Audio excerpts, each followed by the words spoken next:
Today we have 5 ways that your actions can help create a God-honoring culture in your marriage.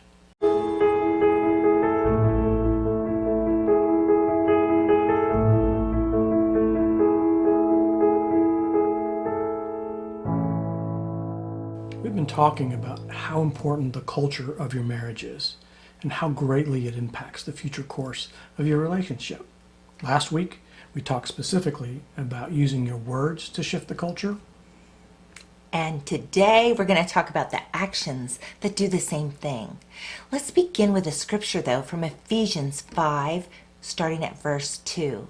Listen to the calls to action you hear in this kind of love. Mostly what God does is love you. Keep company with Him and learn a life of love. Observe how Christ loved us. His love was not cautious but extravagant. He didn't love in order to get something from us, but to give everything of Himself to us. Love like that. I love that scripture. Love like that. Wow. It paints such a beautiful picture of Christ's sacrifice for Really us. does. How He gave everything just because for the sake of love, not to get anything in return. So we're going to talk about 5 kinds of actions that can really help shift the culture in your marriage. The first one is generous actions, giving in a way that costs you something. You're good at this. We talk a lot about surrender in your marriage. When we talk about that, we mean going over and above and giving especially of yourself. It means being an all-in, 100%, not holding anything back. It means not being cautious, but extravagant, as that scripture said. Another kind of action you want in your marriage are thoughtful actions.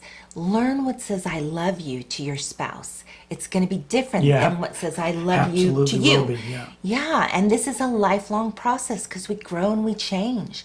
But these frequent, small, kind gestures make all the difference. Third kind of action that helps shift the culture is selfless action. That means not looking for something in return. Just like we talked about in that scripture, Jesus gave everything without the guarantee of us even acknowledging His sacrifice, much less responding to it with love and intimacy. So we're talking about doing things not in order to earn love, but out of the place of being loved, and assuming love is the motivation behind your spouse's actions. And also do affectionate things. Take action in terms of how affectionate you are with one another. Gestures like frequent hugs and kisses and all the non-sexual touch you give, but also remember your sexual connection is so important. Only the two of you are going to enjoy this kind of intimacy. So all of these affectionate actions really matter. The fifth and final thing is being reliable, being faithful. We talked about consistency in your words and actions are what set the culture. So you want your actions to line up with what you want the culture to be. That means doing what you say you will do. And that really fosters an atmosphere of trust in your relationship. It really does.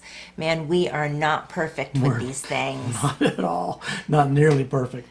But the good news is there's a 5-to-1 rule that we often talk about. It's something that Gottman came up with in a slightly different context. But here it basically means that if you get it right 5 times, for every time you get it wrong, you're going to move your marriage in the right direction. You're going to shift the culture in a positive way.